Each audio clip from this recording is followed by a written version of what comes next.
बहुत सारे एस्ट्रॉइड्स को देखते हैं जो पृथ्वी की तरफ तेजी से बढ़ रहे हैं, जिसके टकराते ही पृथ्वी पूरी तरह से खत्म हो जाएगी। इससे बचने के लिए सभी देश एक साथ आकर यूएनएमएस नाम का एक ऑपरेशन कर रहे हैं, जिसे चीन की सरकार लीड कर रही होती है। और इस ऑपरेशन में वे सभी चंद्रमा पर एक ऐसे न्यूक्लियर बेस को बनाने की सोच रहे हैं जहां से ढेर सारे न्यूक्लियर बम की मदद से इन सभी एस्ट्रॉइड्स को अंतरिक्ष में ही खत्म किया जा सके। मिशन पर काम शुरू होता है और फिल्म तेजी से 8 साल आगे बढ़ती है और वो समय आ चुका है जब इन मिसाइलों को लॉन्च करना है और आखिरकार सभी एस्ट्रॉइड्स को खत्म कर दिया जाता है, जिससे पृथ्वी पर सभी लोग जश्न मना रहे हैं। मिसाइल लॉन्च के बाद कमांडर जिंग अपने टीम के साथ मून स्टेशन पर वापस लौटती हैं, जहां पर सभी लोग उनका स्वागत करते हैं, जिनमें डुगू भी मौजूद है जो कमांडर जिंग को बहुत ज्यादा पसंद करता है, लेकिन वो उसके आलसीपन के कारण उसे डांट कर वहाँ से चली जाती है। जिसके बाद डुगू अपने कमरे में चला आता है और कमांडर को इम्प्रेस करने की नए नए तरीके सोचने लगता है। तब ये पता चलता है कि न्यूक्लियर विस्फोट में हुए एस्ट्रॉइड के कुछ टुकड़े इसी मून स्टेशन की तरफ तेजी से आ रहे हैं, जो 30 मिनट में इस जगह से टकरा जाएगा। कमांडर जिंग तुरंत सभी को यहाँ से निकलकर रॉकेट की तरफ जाने का आदेश देती है, लेकिन डुगू अपने विचारों में खोया हुआ था और जब तक उसे होश आता वो देखता है कि सभी रॉकेट इस जगह को छोड़कर ऊपर जा चुके हैं, लेकिन आखिरी रॉकेट में कमांडर जिंग अभी भी उसका इंतजार कर रही है। डुगू स्पेस रोवर की मदद से तेजी से उसकी तरफ बढ़ता है, लेकिन रास्ते में काफी बड़ा गड्ढा आ जाता है जिसे वो पार नहीं कर पाता और उसका एक्सीडेंट हो जाता है। अब कुछ ही मिनट में एस्ट्रॉइड इस जगह से टकराने वाले थे, इसलिए कमांडर जिंग डुगू के बिना ही उस रॉकेट को उड़ाने के लिए मजबूर हो जाती है। और जब डुगू उस गड्ढे से बाहर आता है तो वो देखता है कि सभी रॉकेट उसे छोड़कर जा चुके हैं और तभी एस्ट्रॉइड की बारिश होती है जो वहां पर मौजूद हर चीज को नष्ट कर देती है। वो उन पत्थरों से बचने के लिए इधर उधर भागने लगता है, लेकिन तभी एक बड़ा टुकड़ा जमीन से टकराता है और इस विस्फोट में वो काफी ऊपर हवा में उड़ जाता है और गिरकर बेहोश हो जाता है। लेकिन वो सभी इस बात से अनजान थे कि एक और बहुत बड़ा एस्ट्रॉइड पृथ्वी से टकराने वाला है। कुछ देर बाद डुगू को होश आता है और वो अपने साथियों पर चिल्लाना शुरू कर देता है कि उन्होंने उसका इंतजार तक नहीं किया। तभी उसे भी ये पता चल जाता है कि एक एस्ट्रॉइड पृथ्वी से टकराने वाला है, जिसके कुछ ही समय बाद एक तेज धमाके और रोशनी के साथ पृथ्वी पर विस्फोट होता है, जिससे पृथ्वी एक आग का गोला बन जाती है। ये देखकर डुगू काफी निराश हो जाता है, जिसके बाद वो वापस उसी बेस में जाकर पृथ्वी पर संपर्क करने की कोशिश करता है, लेकिन उसे कोई जवाब नहीं मिलता। कई दिन बीत जाते हैं, लेकिन पृथ्वी से कोई भी सिग्नल रिसीव नहीं हो रहा था, जिससे डुगू को लगता है कि वो एकमात्र इंसान है जो इस ब्रह्मांड में जिंदा बचा हुआ है। यहाँ हम देखते हैं कि इस बेस में डुगू के पास इतना खाना है कि वो इसे 80 सालों तक आराम से खा सकता है। अकेलापन डुगू को बिल्कुल पागल कर रहा होता है, इसलिए वो एक दिन अपने कमांडर जिंग के कमरे में जाने का फैसला करता है, जहां जाकर वो महसूस करता है कि जिंग उसके आसपास ही है। वो उसका एक फोटो लेकर उसके साथ डिनर करने लगता है, लेकिन उसे बिल्कुल भी अंदाजा नहीं था कि पृथ्वी पर कुछ लोग उसकी इस हरकत को देख रहे हैं। ये वो लोग थे जो भूमिगत सुरंग में जाकर अपनी जान बचाने में कामयाब हो गए थे, लेकिन एस्ट्रॉइड ने उनके सभी संचार तंत्र को बर्बाद कर दिया था, जिसके कारण वो सभी डुगू से बात नहीं कर सकते थे। तभी प्रेसिडेंट कमांडर को कहते हैं कि तुम डुगू के इस वीडियो को न्यूज चैनल में दिखा दो, जिससे उन लोगों में एक नई उम्मीद पैदा हो सके जो इस घटना में जिंदा बच गए हैं।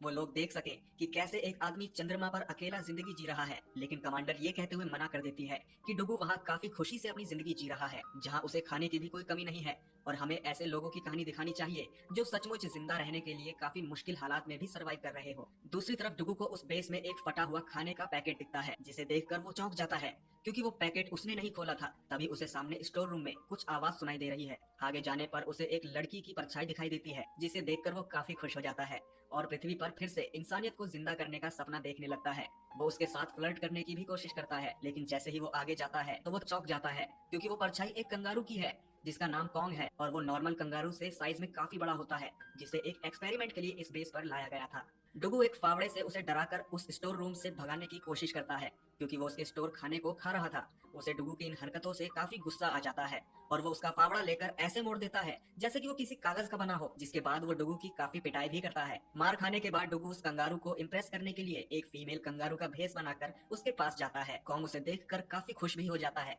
और उत्तेजित होकर उसके साथ कोहैबिट यानी सहवास करने की कोशिश करने लगता है, जिसके कारण उसका ड्रेस नीचे गिर जाता है। और जब उस कंगारू को सच्चाई का पता चलता है तो वो गुस्से में डुगू को जोरदार लात मारता है, जिससे डुगू कुछ दूर जाकर गिरता है। हर बार मार खाने के बाद भी डुगू हार नहीं मानता और आखिर में वो एक गैटलिंग गन को बाहर निकालता है जो प्लास्टिक की बुलेट को फायर करती है।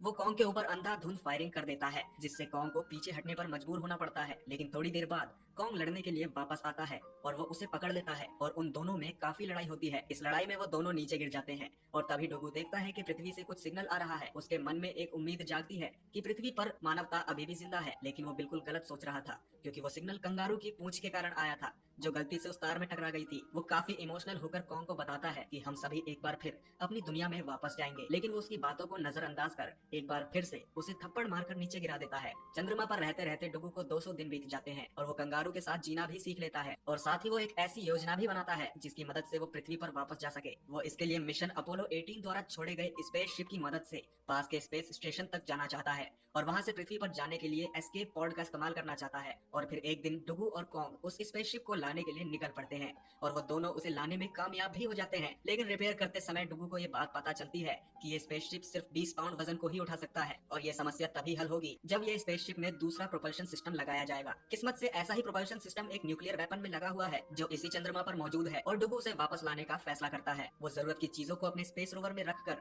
कॉन्ग के साथ उस न्यूक्लियर वेपन को लेने निकल जाता है। ये यात्रा काफी लंबी होने वाली थी क्योंकि वो न्यूक्लियर वेपन चंद्रमा की बिल्कुल दूसरी तरफ एक रिसर्च बिल्डिंग में पड़ा हुआ है। वहीं पृथ्वी पर कमांडर जिंग और उनके साथी डुगू को काफी उत्सुकता से देख रहे थे क्योंकि उसकी स्पेस रोवर पूरी तरह से सौर ऊर्जा पे चलती थी और चंद्रमा पर केवल 14 दिन ही सूर्य की रोशनी रहती है, जिससे उसका स्पेस रोवर सिर्फ 6500 किलोमीटर ही जा सकता था, जबकि रिसर्च सेंटर 8000 किलोमीटर दूर है, जिसके कारण सूर्य के अस्त होने के बाद डुगू की गाड़ी कहीं भी रुक सकती है और वो ठंड में वहीं मर भी सकता है। कमांडर जिंग और उनके साथी को लगता है कि अब कुछ नहीं हो सकता, लेकिन तभी वो देखते हैं कि डुगू बिल्कुल उल्टी दिशा में जा रहा है और ये पता चलता है कि वो सूर्य की रोशनी का पीछा कर रहा है क्योंकि चंद्रमा केवल 16 किलोमीटर प्रति घंटा की रफ्तार से ही घूमता है। इससे उसकी यात्रा लंबी तो होगी लेकिन आसानी से वो उस रिसर्च सेंटर तक पहुंच सकता है। इस मिशन में उसे 41 दिन लगने वाले थे जिसमें वो केवल 4 घंटे ही सोता था। जैसे जैसे दिन बीत रहे थे वो थकान के कारण डिप्रेशन में जा रहा था और आखिरकार एक लंबी और जोखिम भरी यात्रा के बाद वो दोनों रिसर्च सेंटर पहुंच जाते हैं जहां उसे वो न्यूक्लियर वेपन मिलता है जो हवा में लटका हुआ है। वो दोनों आराम से उसे नीचे उतारते हैं। तभी कॉन्ग उसके पावर बटन के साथ छेड़छाड़ करने लगता है, लेकिन कुछ बिगड़ता इससे पहले ही डुगू उसे रोककर उस वेपन को खराब होने से बचा लेता है। उस न्यूक्लियर वेपन को वापस ले जाते समय डुगू को डर था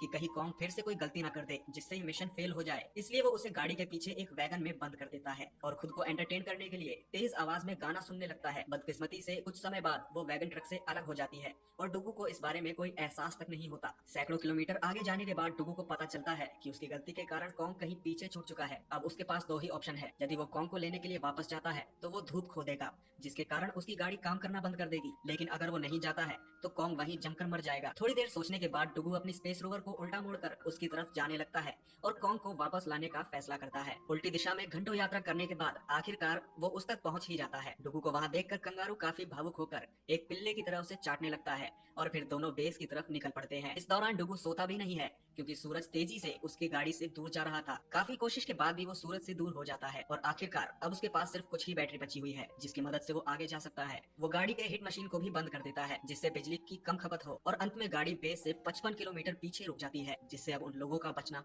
लगभग असंभव था। काफी ठंड के बीच वो दोनों गाड़ी में ही बैठे रहते हैं और उन लोगों के पास अब सिर्फ 3 घंटे की ही ऑक्सीजन बची हुई है।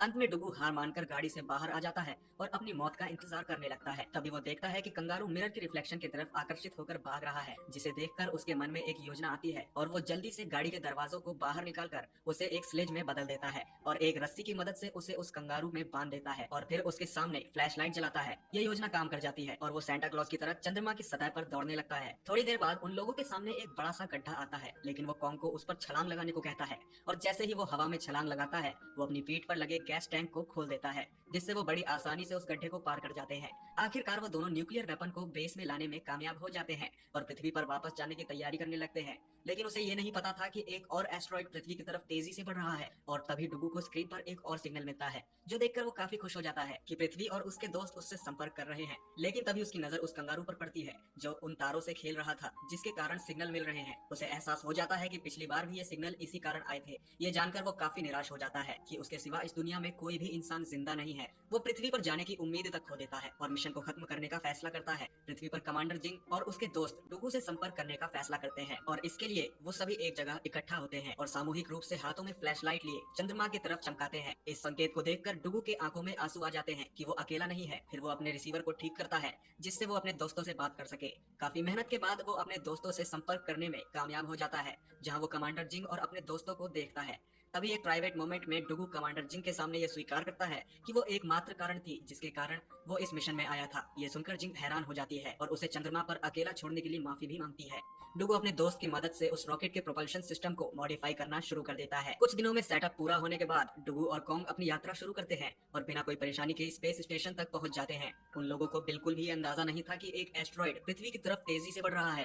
पृथ्वी पर भी लोग डुगू के स्पेस स्टेशन तक पहुंच जाने का जश्न मनाते हैं और जैसे ही डुगू एस्केप पॉड में जाने की तैयारी करता है कि तभी कमांडर जिंग को उस एस्ट्रॉइड के बारे में पता चलता है जो पृथ्वी की तरफ आ रहा है, जिससे एक बार फिर पृथ्वी पूरी तरह से खत्म हो जाएगी। यूएनएमएस हेडक्वार्टर में लोगों को ये पता चलता है कि केवल डुगू ही है जो इंसानियत को बचा सकता है, क्योंकि उसके पास स्पेस स्टेशन पर न्यूक्लियर वेपन है। कोई रास्ता न होने के कारण कमांडर जिंग डुगू को ये खबर देती है और डुगू ये काम करने के लिए मान भी जाता है। इसके बाद डुगू कॉन्ग को शुक्रिया अदा करते हुए कहता है कि तुमने कठिन वक्त में भी मेरा साथ दिया है, तुम मेरे बहुत अच्छे दोस्त हो। इसके बाद वो कॉन्ग को एक एस्केप पॉड में भरकर पृथ्वी की तरफ भेज देता है। वो उसकी तरफ देखकर रोने लगता है क्योंकि वो अपने दोस्त को आखिरी बार देख रहा था। वो अपने आप को संभालता है क्योंकि उसे मानवता को बचाने के लिए बहुत बड़ी जिम्मेदारी सौंपी गई है। कुछ देर बाद वो अपने स्पेसशिप से उस एस्ट्रॉइड की तरफ बढ़ता है, जहाँ कुछ दूर जाने के बाद वो एस्ट्रॉइड के एक तूफान में घुस जाता है। वो स्पेसशिप को इन पत्थरों से बचाकर आगे ले ही जा रहा होता है कि एक पत्थर तेजी से स्पेसशिप से टकरा जाता है, जिसमें स्पेसशिप गोल गोल घूमने लगता है। डुगू उसे कंट्रोल करने की कोशिश भी करता है लेकिन वो ऐसा कर नहीं पाता।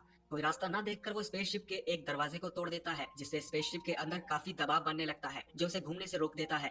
डुगू बाहर आकर चेक करता है तो वो देखता है कि स्पेसशिप का इंजन पूरी तरह से खराब हो चुका है, जिसके कारण वो उस एस्ट्रॉइड तक भी नहीं जा सकता जिसे उसे खत्म करना है। कोई दूसरा रास्ता ना होने पर वो खुद अपने हाथों से उसे उस एस्ट्रॉइड तक ले जाने का निर्णय करता है, जिससे उसकी एक दर्दनाक मौत होगी। वो अपनी मौत से डरे बिना और अपने हाथों से उस न्यूक्लियर वेपन को खींचते हुए आगे बढ़ने लगता है। कई चट्टानें डुगू के स्पेस सूट से लगातार टकरा रही थी, जिससे वो धीरे धीरे टूटने लगा था और आखिरकार वो उस एस्ट्रॉइड तक पहुंच जाता है। वो अपने अंतिम समय में भी अपनी क्रश कमांडर जिंग को याद कर रहा होता है और उसके साथ बिताए अंतिम पलों की यादों में खो जाता है। तभी एक भयंकर विस्फोट होता है जिससे वो एस्ट्रॉइड पूरी तरह से तबाह हो जाता है। पृथ्वी पर लोग अपने बंकर से निकलकर आसमान में उस विशाल विस्फोट को देखते हैं, जिससे वो लोग काफी खुश हैं, लेकिन इस बात का उन लोगों को दुख भी है कि उन्होंने डुगू को खो दिया है। कई साल बीत जाते हैं, पृथ्वी पर वापस सब कुछ सामान्य हो जाता है। लोग पहले की तरह जीना सीख लेते हैं। डुगू का बलिदान लोगों के लिए एक मिसाल बन गया है।